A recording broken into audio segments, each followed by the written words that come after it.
Yo, YouTube Dizzle, what it do, shorty? Hold up.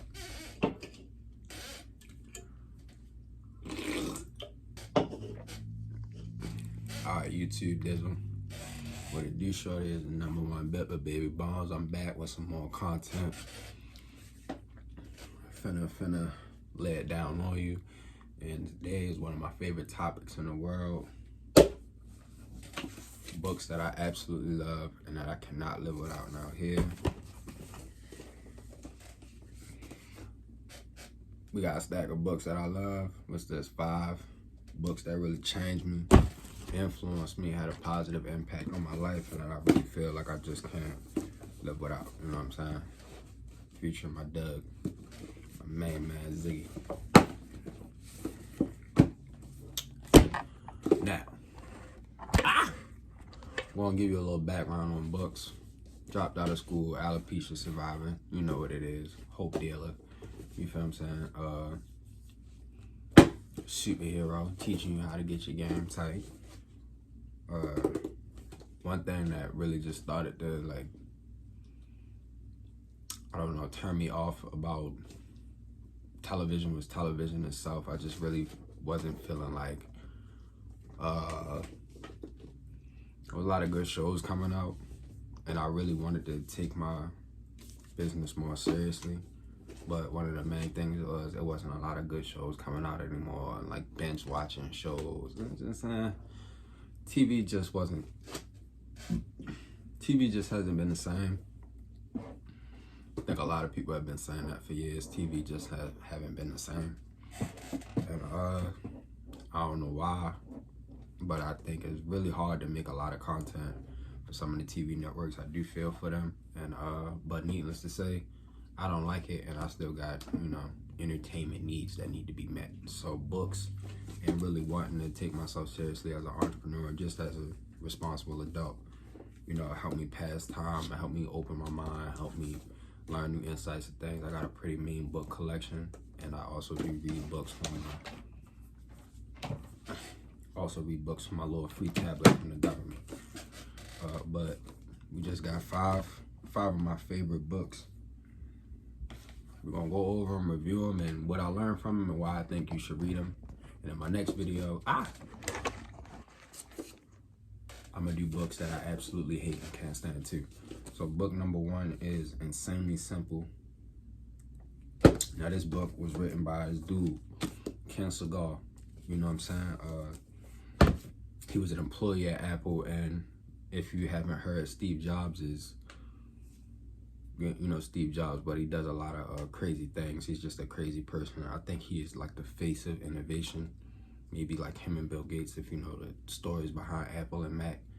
You know, well, Apple and Microsoft. Yeah, he's just an overall crazy person, and I heard some pretty negative things about him.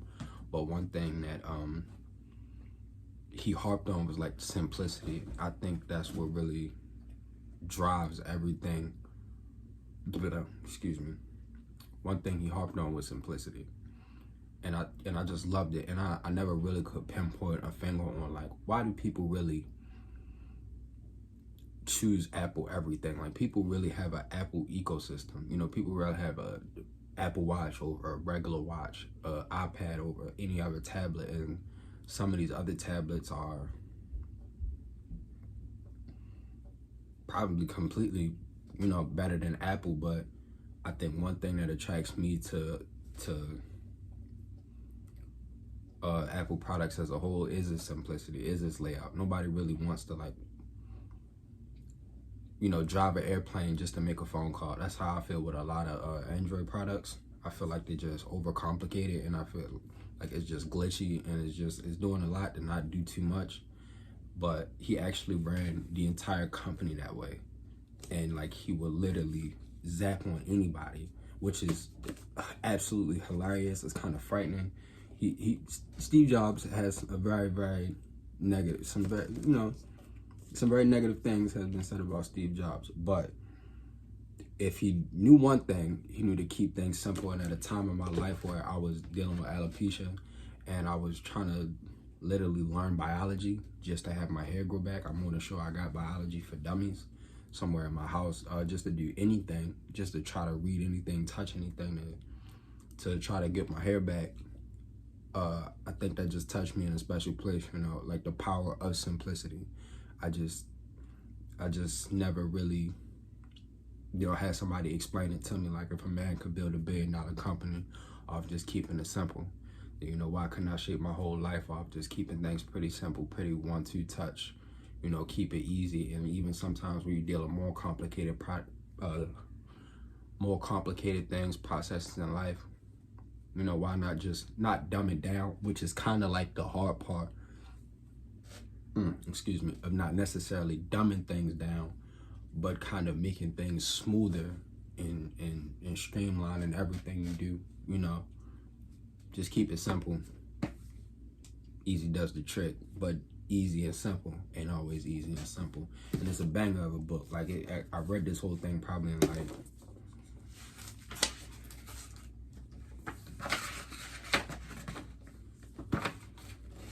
Monday, August 2019. So, yeah. August 22nd, 2019. What does that say? Hold up, did I read that correctly? Yeah, I read this whole book in 3 days. And this is it's not exactly a whopper. It's about 210. But that's pretty fast even for like, that's pretty fast even for a book that's 210 pages. I love this book. One day I plan to read it over again, and I think you should read it too. Shout out to Steve. Rest in peace to Steve Jobs. Shout out to this dude too. The dude that wrote the book and all the employees at Apple back then. Positioning for your mind. Now, positioning, the battle for your mind. The first edition revised. Now, I read this book on August 22nd, 2019. And I finished this book August 25th, 2019. And this book just explains like how people think of you is way more important than what people think of you. You know what I'm saying? Like the things you remember for, and it's really talking about business. But just to sum it up, how people think of you is way more important than what people think of you. And it just opened my mind a lot about life and just marketing. And I think it's a true concept, period. I think one of the biggest instances and the first connections I made with this book was Fetty Wap. Now, a lot of people say, well, Fetty Wap fell off. Fetty Wap didn't really technically fall off musically. Fetty Wap messed his money up, but he still was in relatively some type of well position to remake music. And one thing I try to always tell my cousin Rel is, you know, you never listen to Fetty Wap, and he doesn't get it. I'm like, no, I don't mess with Fetty Wap. I don't mess with Fetty Wap. And one day I hope it clicks for him. But why don't people listen to Fetty Wap? Because of his bad perception, because of how people think of him, you know. And that's why it always is important to carry yourself with some grace and be you don't want to live your life always thinking about what other people think of you. That's dead wrong. But you do need to take it into consideration about how other people think of you, and it's very powerful. One thing this book also talks about is nobody ever remembers who does it well.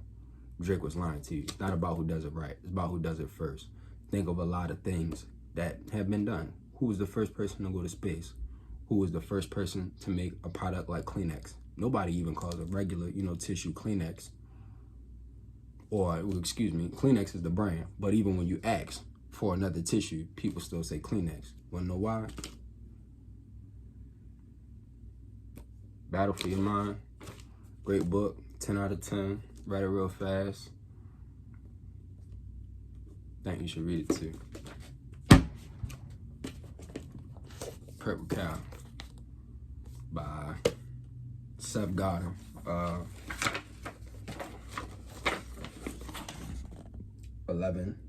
8/11/19. Where we finished at? 8/13/19. This book is all about, this book is all about standing out. It's a small but mighty book. It's and it's an absolute banger, man. And what more do I need to say? You know, in a crowded world, standing out isn't everything. It's the only thing. You know, in a loud, noisy world, standing out isn't everything. It's the only thing. And it's just, the entire idea about this is, like, you probably heard the word purple cow and said, huh, what? You know, and that's what it's about, standing out. And anybody can tell you I'm an original person. I just got a rebukeness for it. And I don't want to say it kind of validated me, but it empowered me. And it helped me feel comfortable with myself at a time where I necessarily wasn't comfortable. You know what I'm saying? And it's just the art of standing out, the art of being original, the art of going against the grain, of course, to using it in a concept like achieving, you know, financial gains. But I use it all aspects of my life. You should stand out. You should find a way to just capture attention. And titles and just the way you talk, the way you speak, the way you walk. It should be something, you know, just about you. Well, you should try to make it something just about you, and that's what this book is all about. Next, we got Made to Stick. I don't know who this dude is. By Chip Heath and Dan Heath. I think they're brothers or something. Did I mark this one? No, I did not mark this book. But I read this book. Obviously an inspiration from the late, great Nipsey Hussle. This is the book that he talks about the cheesesteak, like the Philadelphia cheesesteak that garnered, you know, everything that turned it into a success and where he got the $100 mixtape idea from. And I really wasn't necessarily harping on that. I feel like it's definitely overdone. I feel like it's some people that's kind of riding the Nipsey wave to make $1, but I feel like definitely he had a lot of insights on just knowledge in life. And there's a whole bunch of other stuff in this book that's ridiculous. You know what I'm saying? And it really breaks it down how things stick. And to stick, I always thought things were about being substantial. And I thought you had to do things of substance. But everybody don't necessarily make those connecting pieces to content or art or music or food or anything just pro bono, just for free or for no reason. And it kind of gives you like easy ways to make a connection with people, and it's a very powerful book. And it definitely is kind of like a big boy or a big girl or he, she, them, they, whatever you are, is a big person's book. You know what I'm saying? It really open your mind, and I think that's what the power of reading is. The best part about reading is you get to expand your mind, but this book forces you like to expand your mind. Great book, 10 out of 10. Next is the autobiography of Gucci Mane. Now, I didn't label this book at all, but I read this book in about a week, and I think this is one of the best books ever written, and I think everybody should read this book. You know what I'm saying?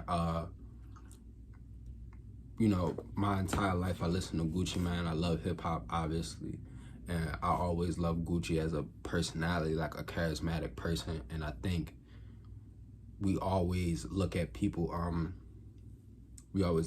different after we see their stories, and we like to imagine, you know, I think sometimes we do it too much. You can look at somebody's exterior and make a lot of judgments about them, but this book make me look at Gucci like a whole completely different person. If you know anybody with this book, like, it's a weird obsession with this book. Like, everybody loves this book. If you know any, like, if you look at any black YouTuber, any black podcaster that got this book in the background, ask them about this book. They'll tell you, man, that's one of the best books you ever gonna read in life. It's just crazy. And just I feel like Gucci was always one of the realest rappers, the most authentic rappers.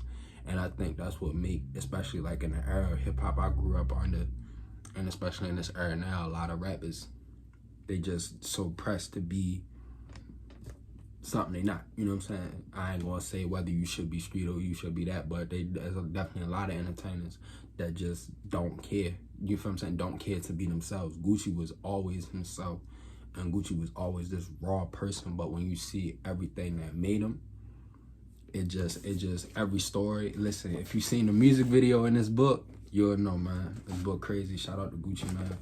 Love this book. Need to copy it. Got plenty of pictures of Gucci. If I hold up, you can see the pictures in there. But man, this book crazy, man. Shout out to Gucci. I love this book.